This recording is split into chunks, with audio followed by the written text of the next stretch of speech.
Κυρίες και κύριοι, καλησπέρα σας. Good evening, ladies and gentlemen.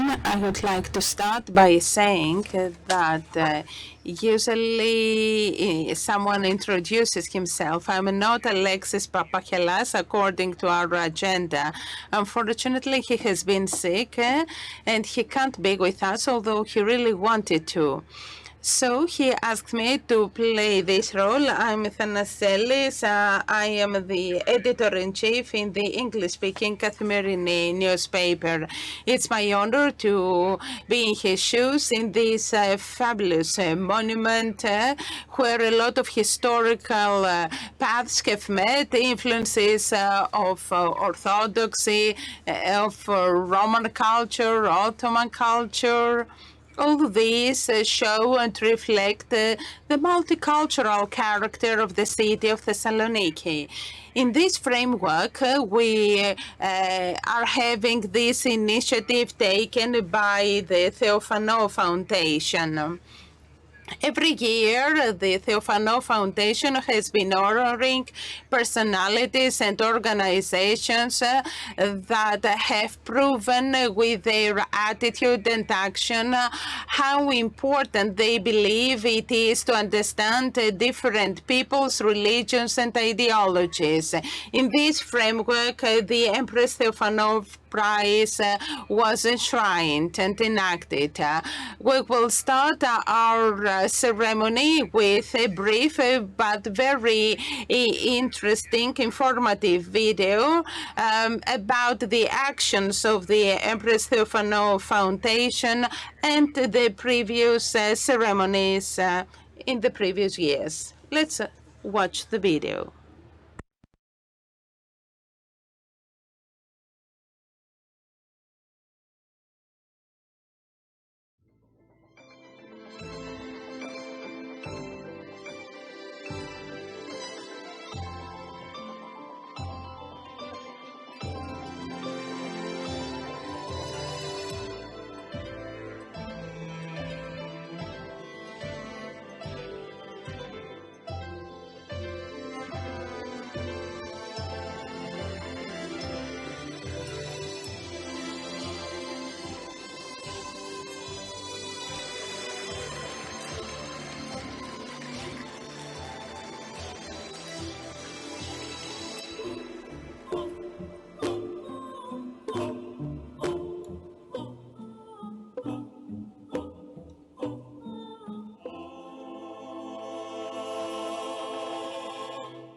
Στη φετινή χρονιά This year,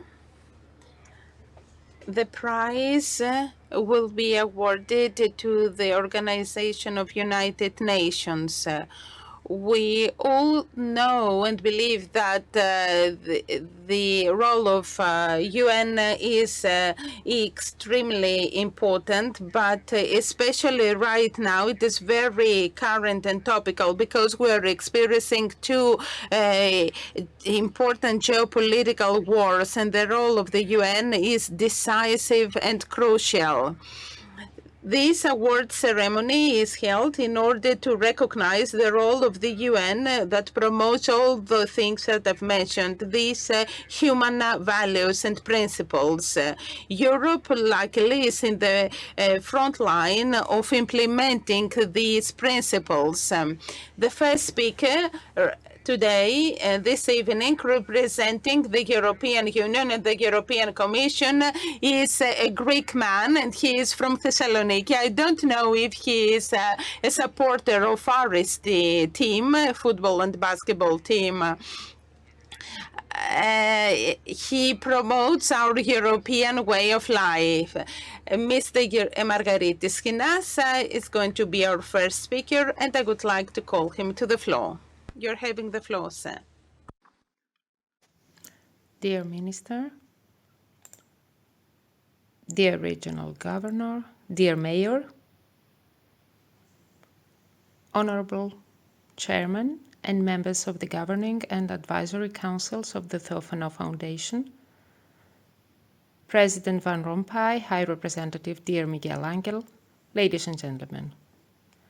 A year ago, the Theophano Foundation awarded the prize to Daniel Barenboim. Barenboim's orchestra brings together musicians from Israel, Palestine, and many other Middle East countries. Musicians in this orchestra share the same score. They acquire a common goal, and to achieve it and play music together, they overcome deep-rooted stereotypes. They find that what unites them is greater and more substantial than what divides them, and they realize in practice that they can achieve much more through dialogue than through parallel monologues. So last year, the prize was awarded to interpersonal multilateralism and those building bridges between people. This year, here in Rotunda, we honor the quest for transnational multilateralism and those building bridges between states and governments, a mission embodied in the tireless work of the United Nations. Therefore, we rightly award this well-deserved prize to the Secretary General of the United Nations and friend Antonio Guterres, a prize that will be received on his behalf by our good friend Miguel Angel Moratinos, High Representative for the United Nations Alliance of Civilizations. Today, almost 80 years after its establishment, the world is a better place thanks to the UN. Lives have been saved, lives have been protected, lives have been given prospects. And of course, the work of the UN is not just about extreme and marginal cases where human life is at stake. Through international law, it regulates dozens of aspects of everyday life where the UN's presence may be silent, but its absence would be deafening. This is not a coincidence. It is due to the UN's methodical work over the years. The spotlight may be mainly on the majestic halls of New York and Geneva, but the heart of the UN beats in the field. From Haiti to the Ivory Coast, from Sudan to Syria. So it is with strategy and vision that the UN is building a better world. A world that is far from perfect. And the UN faces this reality with courage and transparency, is held accountable, and continues to strive. The UN was born amidst the wreckage and rubble of the Second World War, amidst the ashes of the Holocaust, so that never again would not remain a utopian slogan, but a motivation to work hard for peace, security, and respect for human rights and freedoms. The progress we have made since then as a global community is extremely significant. But in recent weeks, unfortunately, we have all become aware again of how fragile this progress is. We shall not tolerate any retreat. We must defend our achievements. We must stand up to anyone and everything that attempts to take us back to the darkest moments of world history. Here in Thessaloniki, this message, 85 years after Crystal Night, seems more topical than ever. The ruining of the Holocaust mural in the train station of Thessaloniki a few days ago is a disgrace. They even vandalized the Stars of David that were painted on the lapels of the 3 children. They may have erased them, they may have covered them with black paint, but they did not manage to erase them from our collective memory. No tolerance for anti-Semitism. No tolerance for intolerance. And as the son of teachers myself, I feel sad about the recent divisive statement of the Greek Federation of Secondary Education School Teachers. Unfortunately, some people seem to ignore the essence of the educational process, the need for objectivity, equality, and the inculcation of respect for the values of humanism and dialogue. These are the values that the UN has always stood for, and the values it is called upon to uphold today in the midst of extremely complex developments. It is our duty, not only of the UN, but also of the United Europe, to remain advocates of an international order based on rules, not on violence, not on arbitrariness, not on intolerance, to work together on the basis of these common values and to find real solutions to the great challenges of our time. Europe stands with the UN in this major struggle. We are under no illusions, however. We know that multilateralism is being challenged, especially in the face of the multi-crises of our time: climate, health, economic, humanitarian crisis. We see some states, some governments, pursuing protectionist policies to satisfy political goals and short-term actions for electoral interests, instrumentalizing and resting on a language of competition, confrontation, and nationalism. Especially these days, in these difficult, dark hours, multilateralism in the world is more important than ever. In Europe, we are well aware of this responsibility, and we serve it firmly and consistently. We do not recall it whenever it suits us. We do not withdraw from international agreements overnight. We are not interested in playing geopolitical games or exchange games. We do not want chaos on the world stage, nor do we want to establish an alternative worldview on our own terms. As the players on the global stage proliferate and their motivations become increasingly diverse, even more urgent is the need to establish a world rooted in rules, in good governance. For Europe, multilateralism is an existential issue.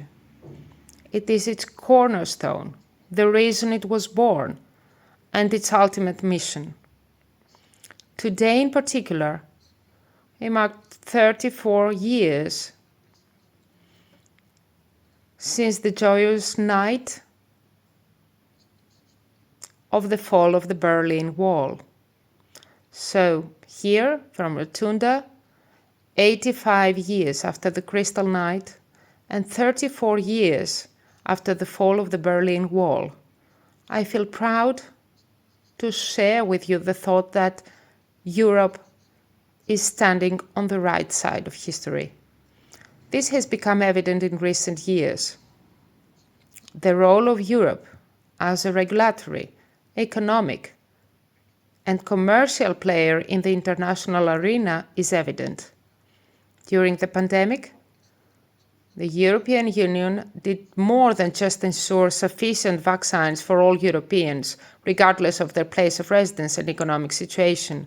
We also distributed more than 200 million doses of vaccines to low and middle-income countries in cooperation with the United Nations. After Russia invaded Ukraine, we provided support to Ukraine from the very first moment: humanitarian, financial, material, and military support. We imposed sanctions on Russia. And we welcomed 4 million Ukrainian refugees into Europe. The same applies to the Western Balkans in our region. In the Western Balkans, some people are trying to buy friendships and influence by buying football teams or radio stations or by building mosques. We, in Europe, are not interested in fostering this kind of friendships. We are interested in fostering sustainable conditions of prosperity and well-being for people and in building infrastructure. That is why in the Western Balkans we have invested in projects worth almost 30 billion euro, and only yesterday we proposed a new development plan of 6 million euro for the region. And in this international arena, we are leading the fight to tackle the climate crisis so that Europe is the first climate neutral continent in the world. So, the synergy between Europe and the UN in all these fields is constantly demonstrating in practice that the values that the UN stands for are the values of Europe as well. Dear friends, when we leave Rotunda tonight, we will cross Via Egnatia, a project first conceived in the 2nd century BC by Ignatius to connect Rome with Hellespont. By this road, the Byzantines traveled to the west and the Romans to the east.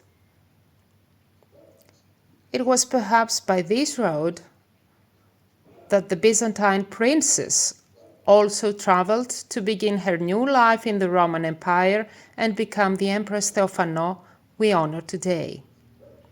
Via Egnatia was also crossed by thousands of Jews under persecution, as well as by the uprooted refugees from Pontus, Thrace, Eastern Rumelia, Constantinople, and Asia Minor. The history of this road outside this building reflects the history of Europe. When George Steiner attempted to identify the components of Europe, he focused on its maps, on the maps of Europe, on its streets, which bear the names of the most emblematic figures of the continent, without needing numbers to define them, and on the sense of the street, the space, on a human scale, walkable, accessible. This is Europe. Europe is a land, not just geography, a land of memory. But it is also a land that has been forged and continues to be forged by human hands with hard work and ingenuity. A land, Europe, that embraces Europeans and nurtures passers-by, one that bridges cultures and blurs differences, that promises not a dream for the few to conquer, but a way of life for the many to enjoy, not primarily in material terms, but in terms of values. And these values are not imposed arbitrarily. They did not arise out of the blue. They are interwoven within the continent, thanks to the dual heritage of the classical, the Byzantine, the Christian tradition, which today provides us with a legacy of secular humanism. That is what makes us strong, powerful, and unique in the world. So from Thessaloniki, a place that throughout the centuries has cared for the tormented of this world, has hosted people who are seemingly polar opposites. Here, in this unique city, we honor the struggle of the United Nations to continue this humanitarian legacy, and we hope that it will continue with the same vigor to defend peace, freedom, and security, with Europe, of course, sharing and supporting these efforts. Thank you.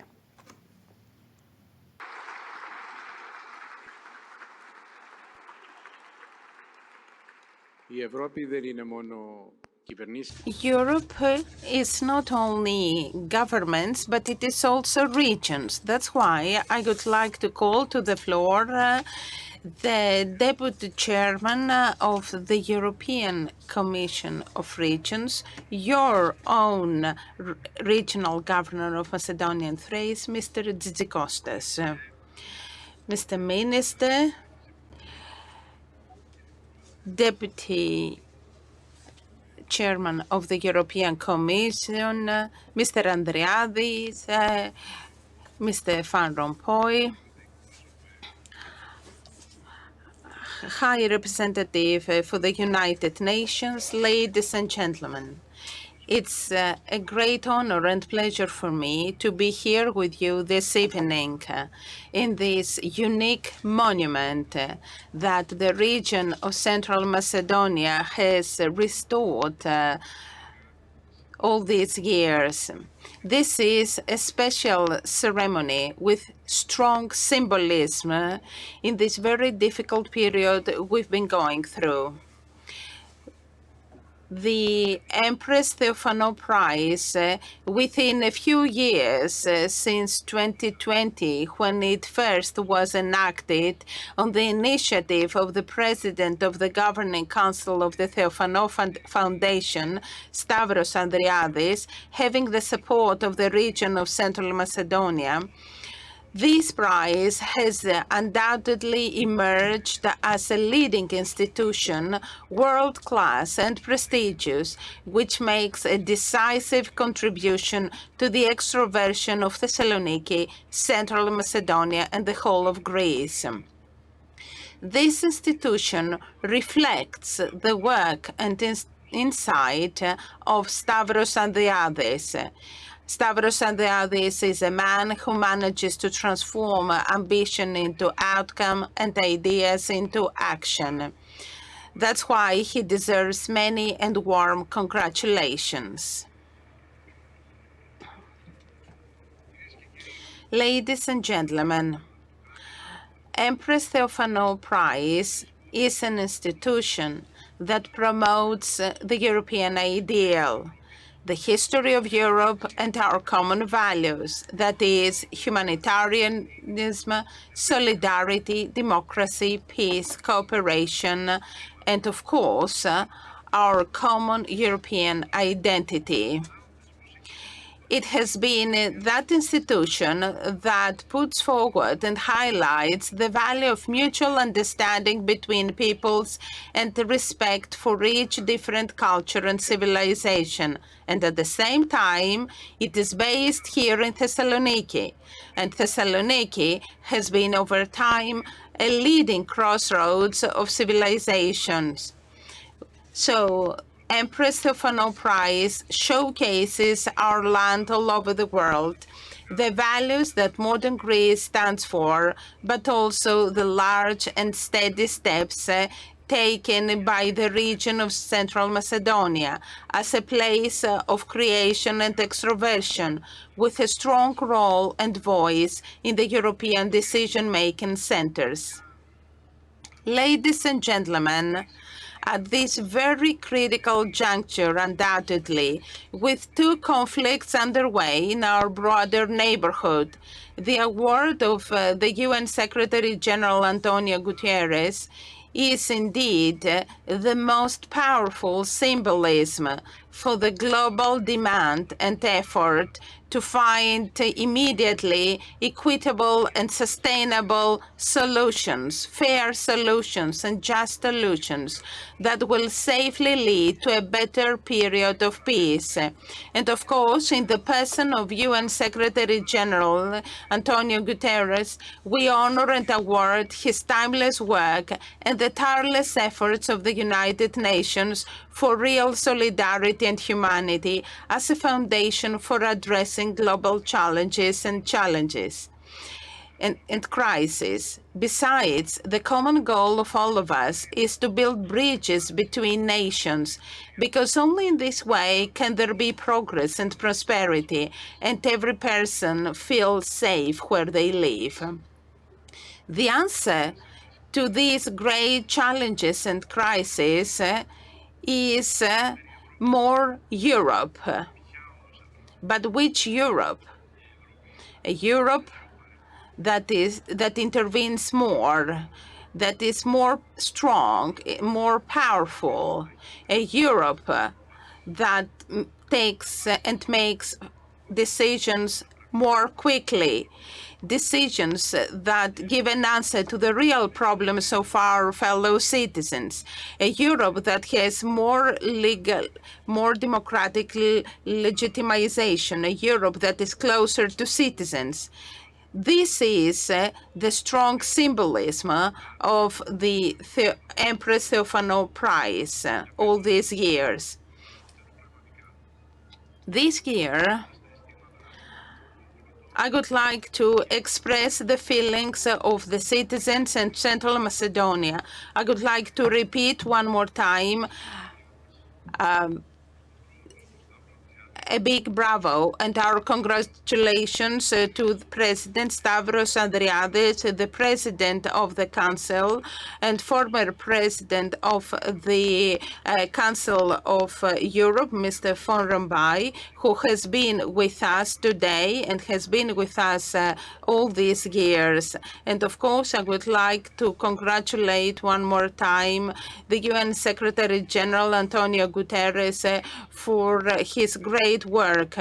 We, as the region of Central Macedonia, will continue being here supporting this extremely important extrovert institution for our country in the years to come. Thank you very much for your attention. I was ready to say a few words about Mr. Andriadis, but Mr. Dzikos has talked about him. So I would like to give the floor to Mr. Andriadis, the chairman of the Governing Council.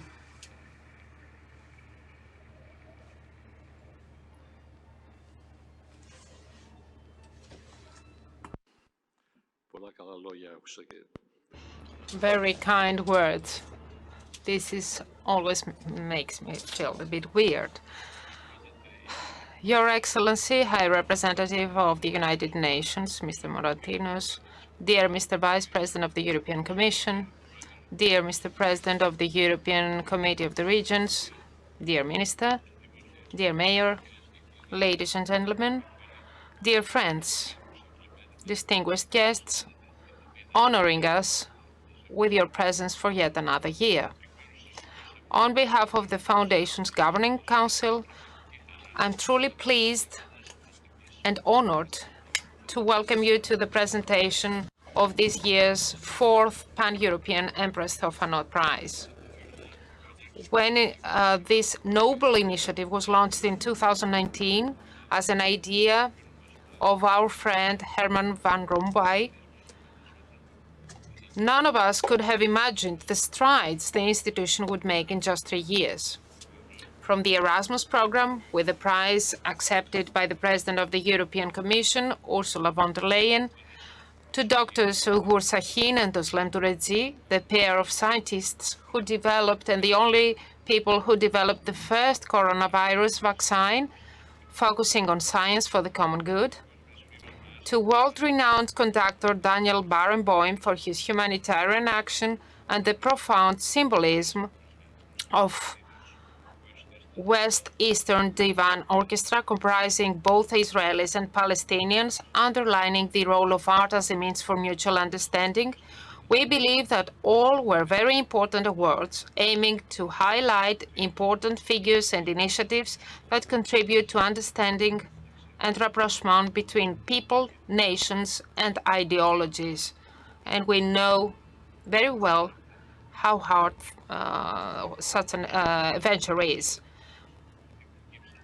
This is in keeping with the acts of Empress Theophano, as history teaches us, and remains the only path towards a brighter future.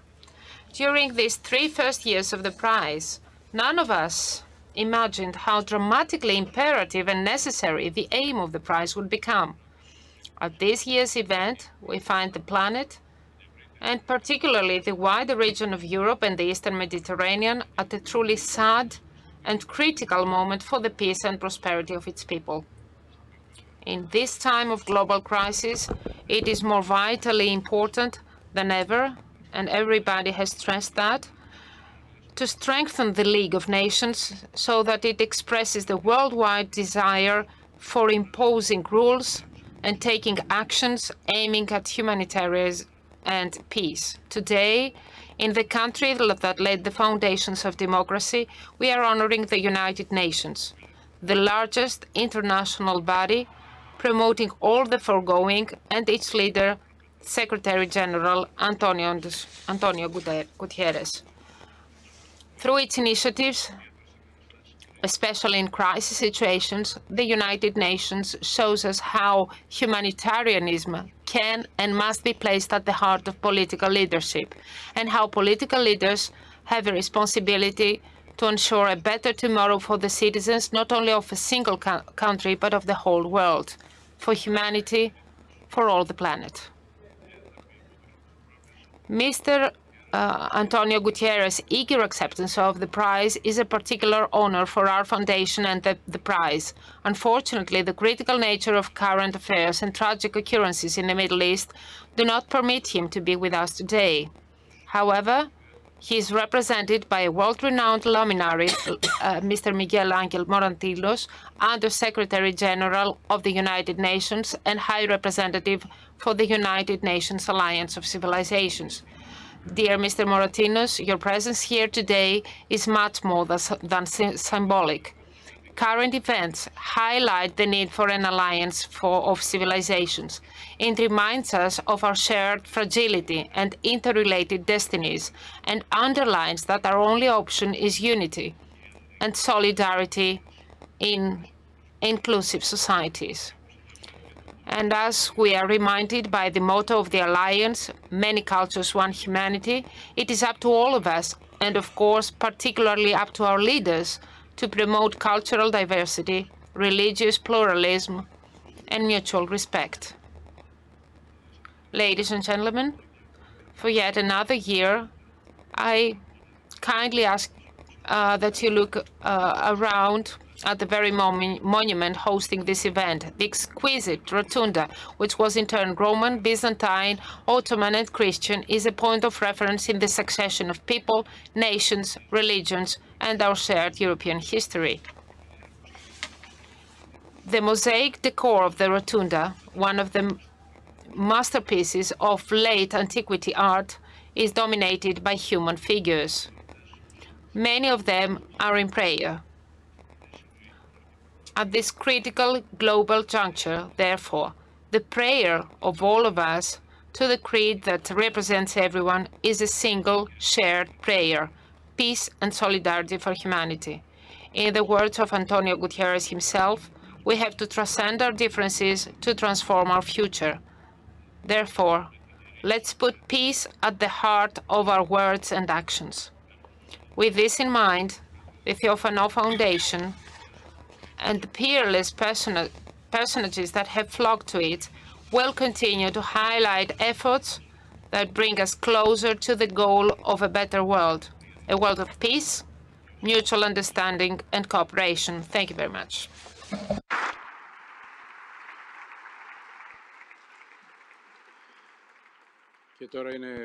And now it's my honor and pleasure to call to the floor Herman van Rompuy, former Prime Minister of Belgium and the President of the Council of Europe. With his role and his presence, he reflects here the European dimension, because most of us here are Greeks, and this is a Greek initiative, but with his presence here, he gives here the European dimension. The floor is yours, sir.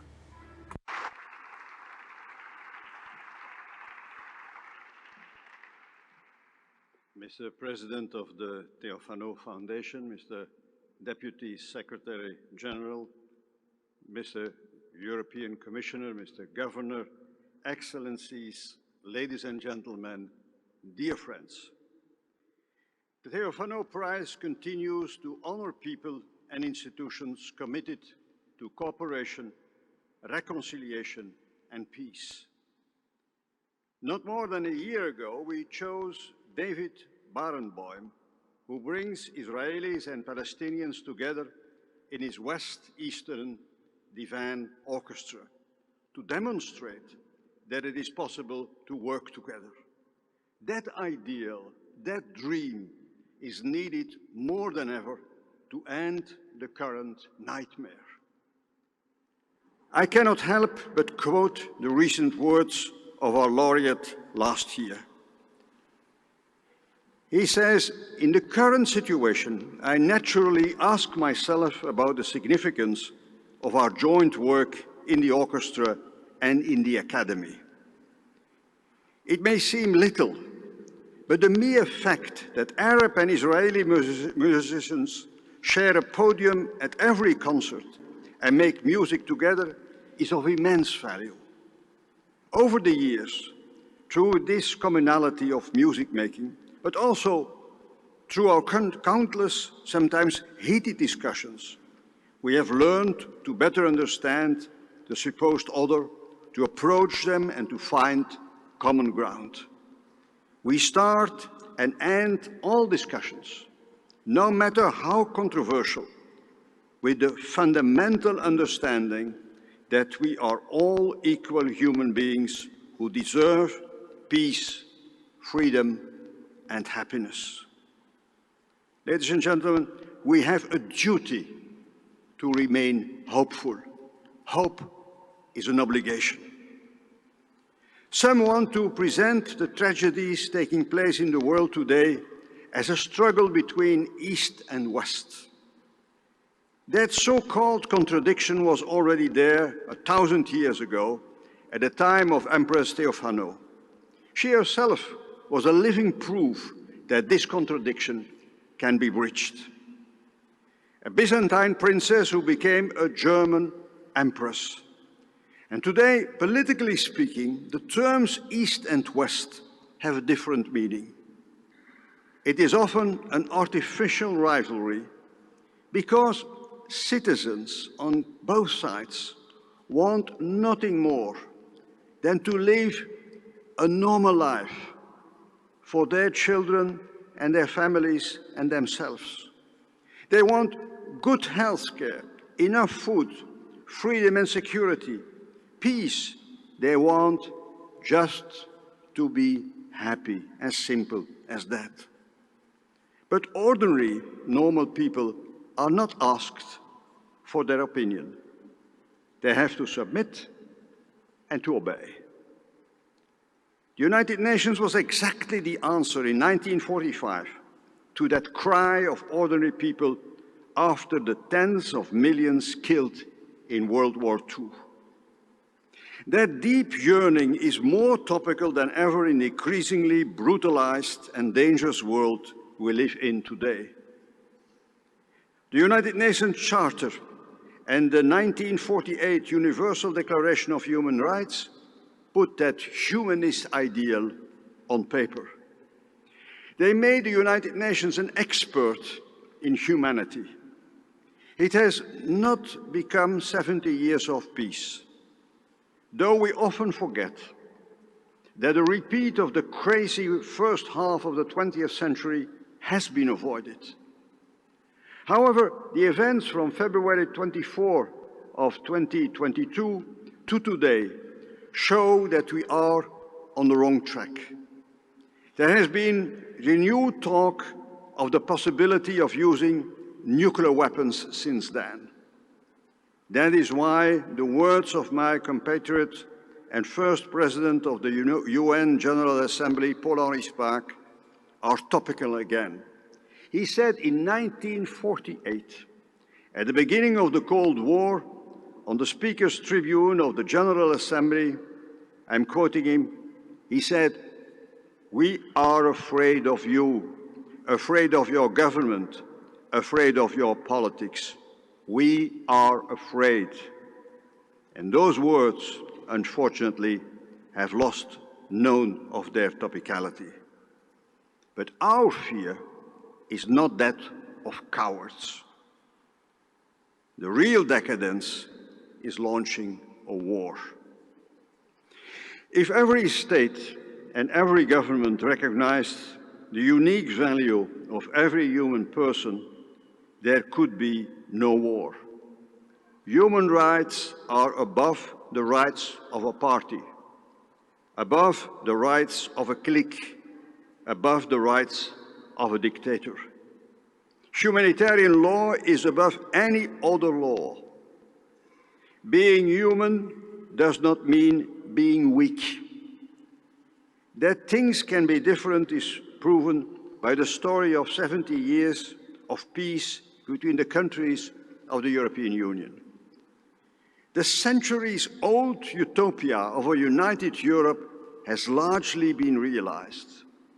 The UN is not a supranational institution like the EU, but an international organization based on principles and rules to serve peace as much as possible, to save the climate, fight hunger, prioritize health during the pandemics and beyond, preserve cultural heritage, protect the rights of children and of refugees.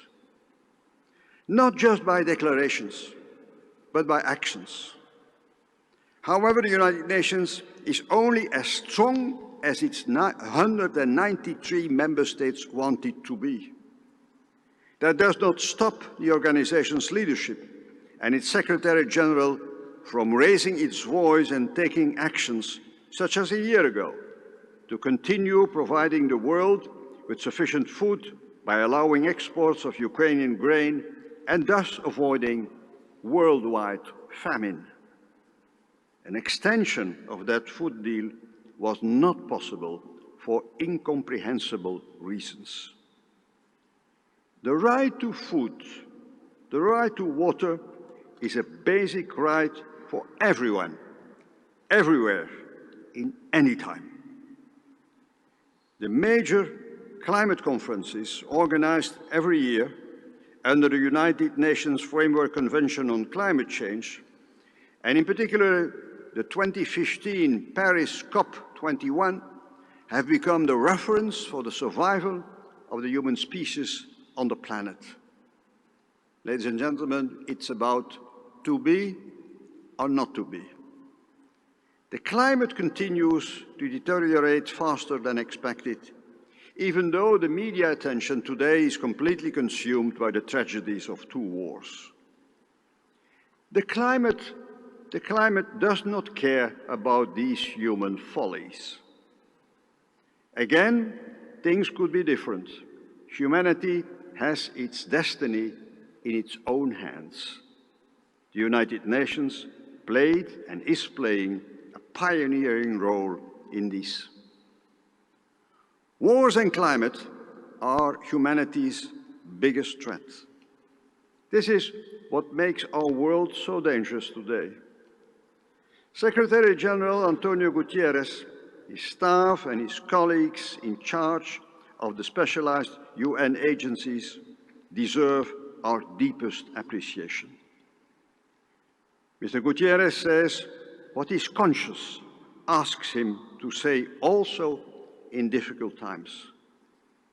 In the end, a good conscience is our only sure reward, as President Kennedy said in 1961. Ladies and gentlemen, populists and nationalists, and both go together.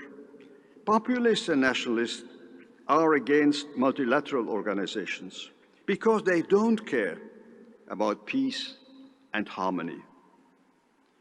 French President François Mitterrand once said, "Nationalism means war." It is still true today. If I were to talk about terrorists, all this applies even more. In fact, they are nihilists. The more multilateralism is attacked, the more we have to defend it. Of course, I know we should not be naive. I know that the lives of people and nations are determined by political realism on the one hand and ethical idealism on the other hand. There are enough so-called realists in the world, and too few people with a vision and inspired by positive values. We must return to putting the value of each human person first, and thus the positive values of freedom, justice, equality, solidarity, and fraternity, the values of moderation. My God, I love that word so much, moderation. Together with hope. All this as a response to the negative unvalues of hatred, envy, revenge, cruelty, fear, violence. The values underlying the United Nations are not obsolete. People's fundamental rights are not open to much interpretation. Silence and blind obedience do not replace human rights. Democracies almost never attack other democracies. On the contrary, they are often attacked themselves. But even then, they may not defend themselves no matter how. Democracies are not perfect, but moreover, all in all, they produce many times more prosperity and welfare per capita than authoritarian regimes. However, the United Nations itself should be able to adapt to the new era. I am not repeating the values that underpin its existence. In the concert of nations, all countries are theoretically equal, but some are more equal than others. The small group of nations with veto rights in 1945 are no longer representative of the world as it is today. Former colonies have now become large regional or sometimes even global actors. And the European Union, with its biggest single market in the world, with the euro the second most widely used reserve currency in the world, the EU's role as standard setter in many areas, including and especially on climate issues, is also a new reality. That adaptation to current realities would enhance the United Nations' clout and credibility. I know it is not for tomorrow, but will we still be working with the superpowers of 1945 in the year 2045? But it is even more important that countries, large and small, remain true to the values enshrined in the Charter. Respect for what was subscribed to at the time is even more important than any reform of the United Nations. Ladies and gentlemen, the world is at a turning point in what is called the post-war period. Brutality is growing and ethics are falling. The pinnacle of public ethics is peace in freedom and in justice. Globalization is in danger of turning into fragmentation between blocs of so-called like-minded countries. It is no longer a Cold War, but a hot war. Some practice a kind of false wisdom as if there is nothing new under the sun. So there is something new, unfortunately. If not much international understanding is possible, then we need to overcome that mistrust to at least work together on essentials for people, climate and food, back to basics. What just doesn't get through to rulers is that no empire or regime is eternal, especially in these times of rapid change on any front. Power is always temporary and superpowers even more so. In 1990, we once again witnessed the end of an empire on the European continent. This should encourage humility and wisdom, and as mentioned, focus on the essential, on the ethical minimum. The United Nations is a message and an organization. The less the time is ripe for that message, the more we have to do to make it ripe. We must be activists for humanity. The Theophano Prize also wants to contribute to that. That, I mean, a simple and noble cause. Thank you so much.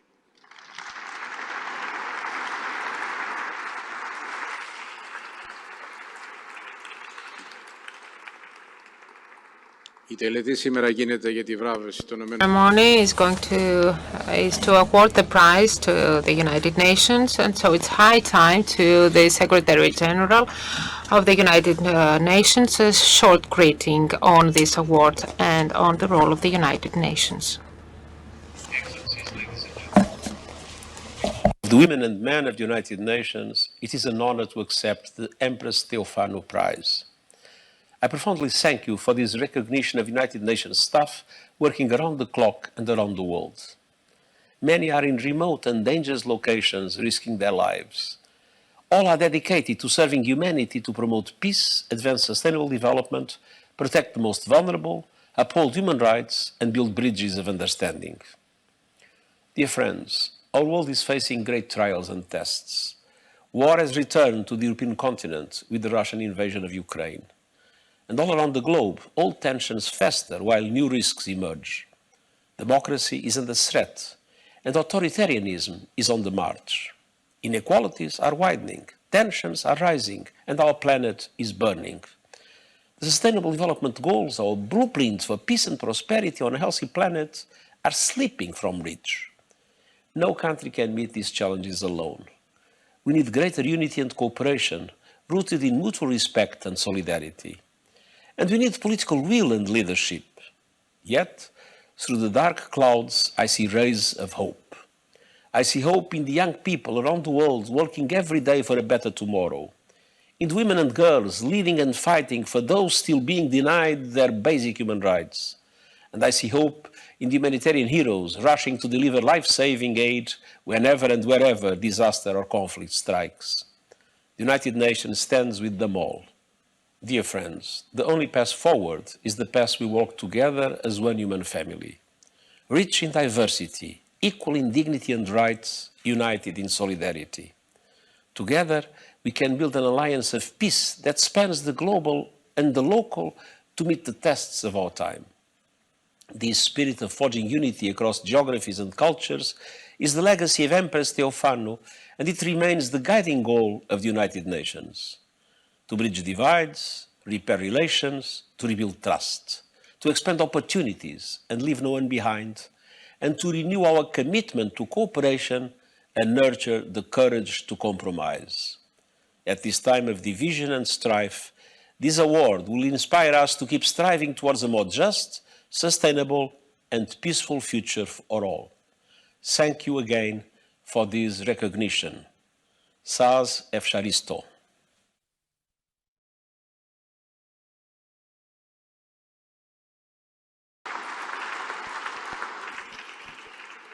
Και τώρα θα ακολουθήσει η τελετή. Now we're going to have the awarding ceremony. And also, on behalf of the United Nations, the award will go to Mr. Moratinos και τον κύριο Σκινά, αν δεν κάνω λάθος.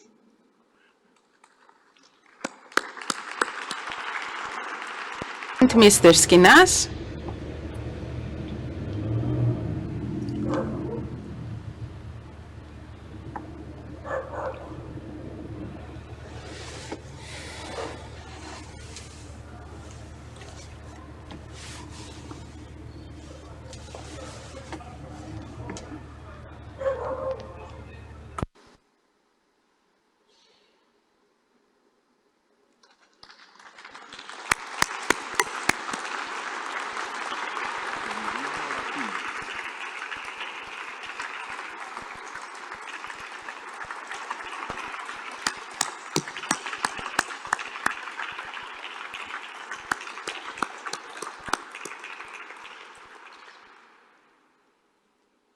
Thank you very much.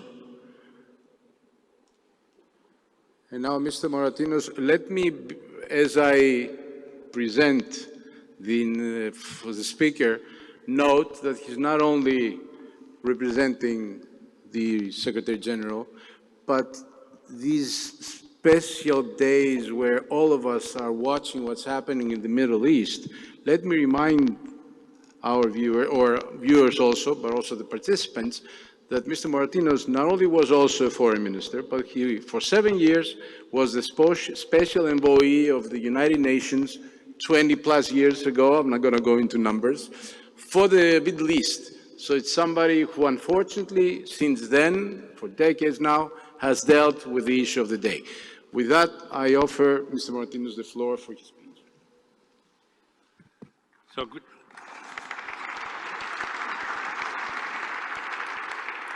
So thank you very much, ladies and gentlemen. For me, it's a great privilege to represent Secretary General Antonio Guterres. I saw him just before I took the plane, and he asked me personally to convey all his warm greetings and recognition and gratitude for that important award. So, Your Excellencies, Mr. Margaritas Skinas, Vice President of the European Commission, Your Excellency, Mr. Apostolus Tsitukostas, First Vice President of the European Committee of the Region, Your Excellency, Mr. Stavros Andreadis, Chairman of the Governing Council, Your Excellency, President Herman Count Van Rompuy, Chairman of the Advisory Council. My dear friends, honorable guests, it's a great honor to be attending this remarkable ceremony in this spectacular historical city and to receive Empress Theophano Prize on behalf of Secretary General Antonio Guterres.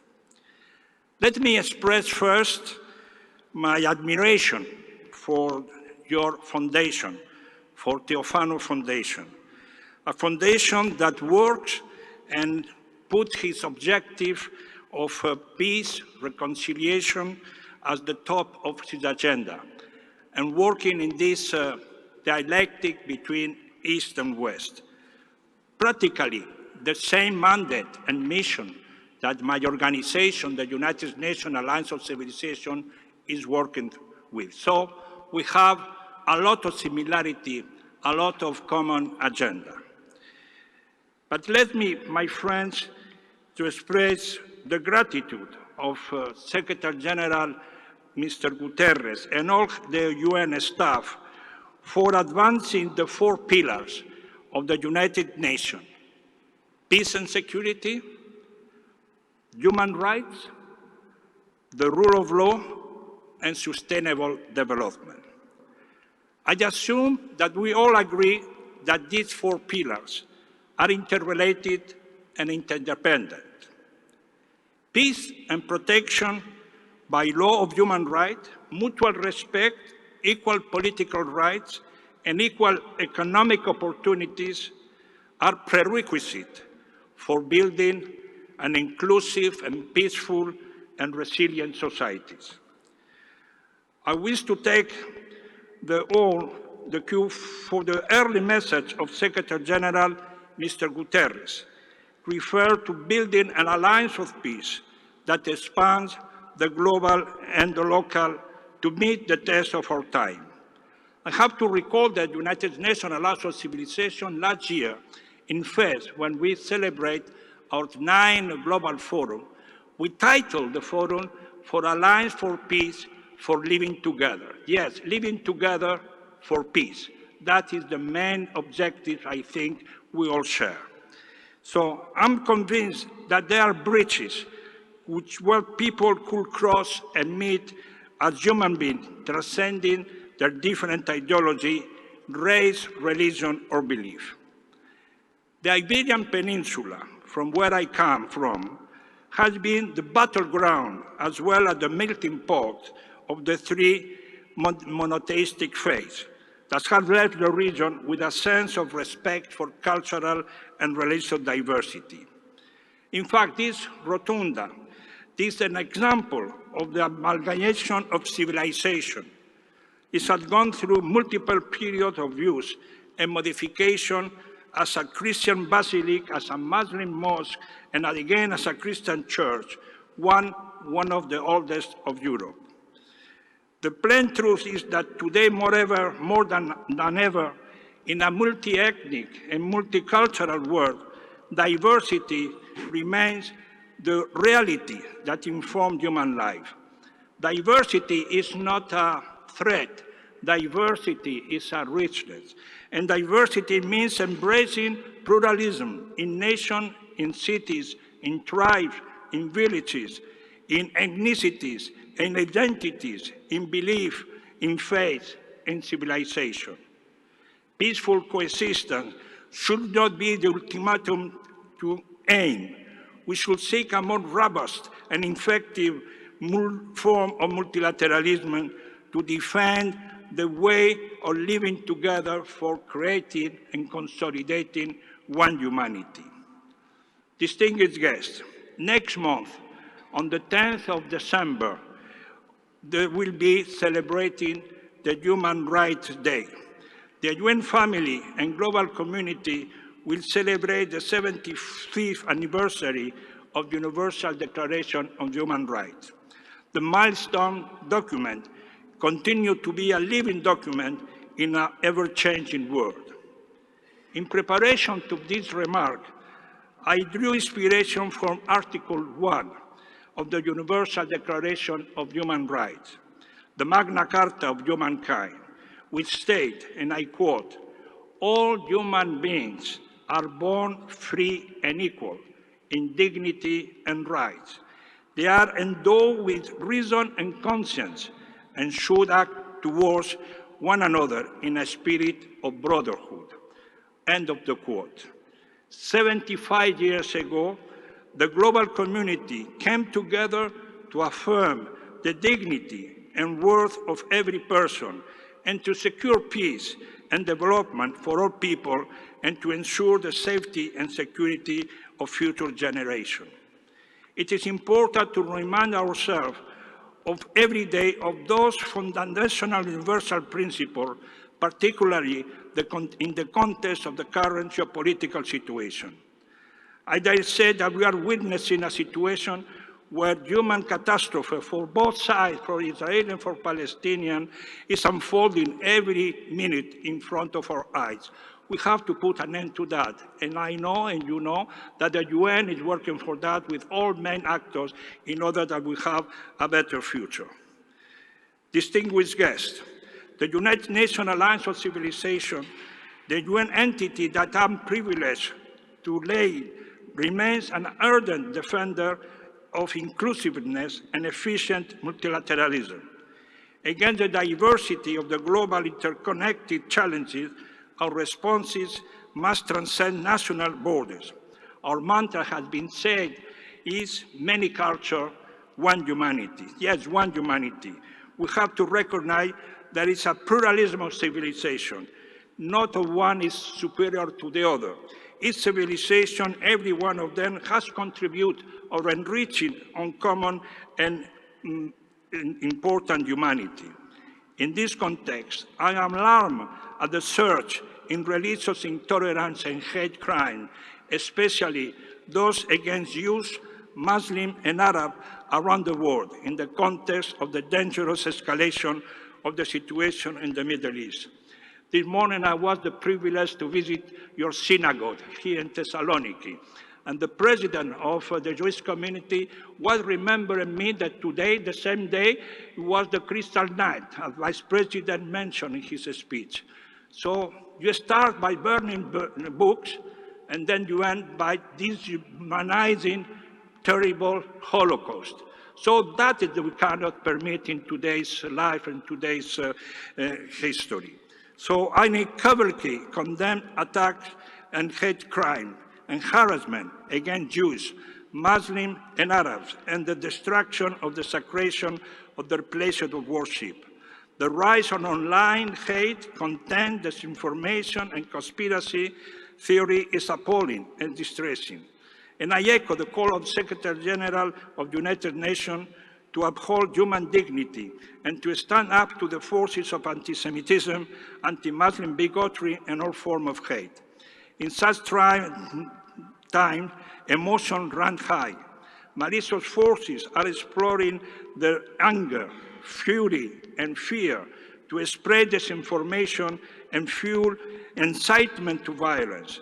But we should, always should firmly reject the dehumanizing language against a specific community, stand up against bigotry, and make every effort to enforce empathy and mutual respect through a meaningful dialogue. All human lives matter. The Palestinian and Israeli deserve to live in peace without fear. And the United Nations upholds zero tolerance to anti-Semitism, zero tolerance to Islamophobia, and all forms of discrimination based on religion or belief. Concluding my remark, my dear friend, I wish to thank all honorable members of the Advisory Council, and my special thanks to Chairman President Herman Van Rompuy, with whom I share memorable anecdotes and experiences. Our paths were crossed mainly in the past when we worked together to implement today's treaty, Lisbon Treaty. And I really remember this day as important for me in my personal and professional life. So I also fondly recall what he was his nickname at that time in Europe. He was called Haiku Herman for his passion for haiku poems.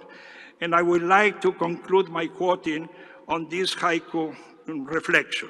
And I quote, "A lovely summer, injured by cannons, life is stronger than death." I thank you very much.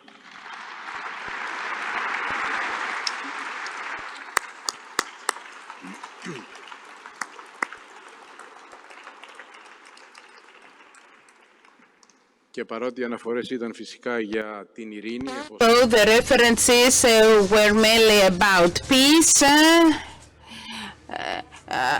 Empress Theophano was a bridge between East and West, and one of the most important bridges, besides the diplomats that do their best, is also artists and musicians. So we will conclude this lovely ceremony in this unique monument with a music performance.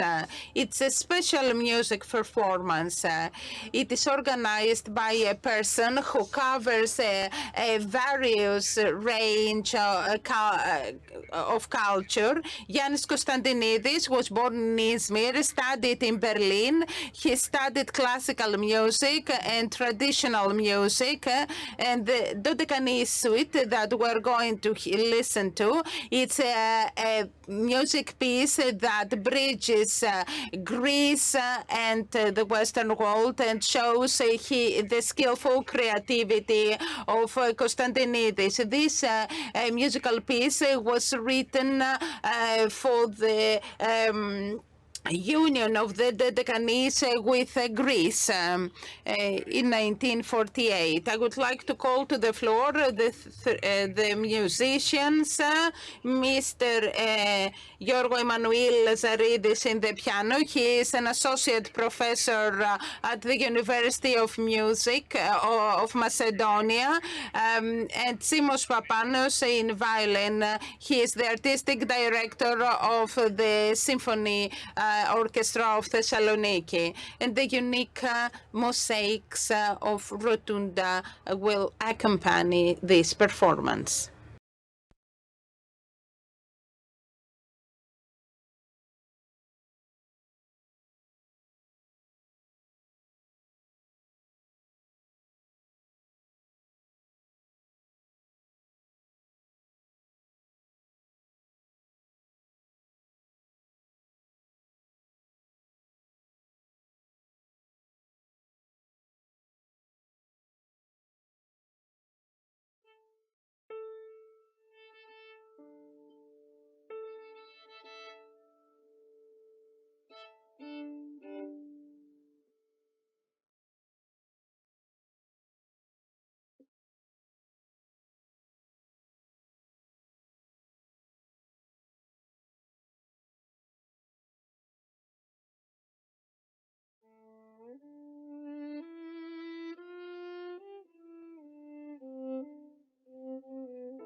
Και με το μουσικό πρόγραμμα ολοκληρώνεται. This concert, we conclude this beautiful night in a unique, majestic monument. I would like to thank the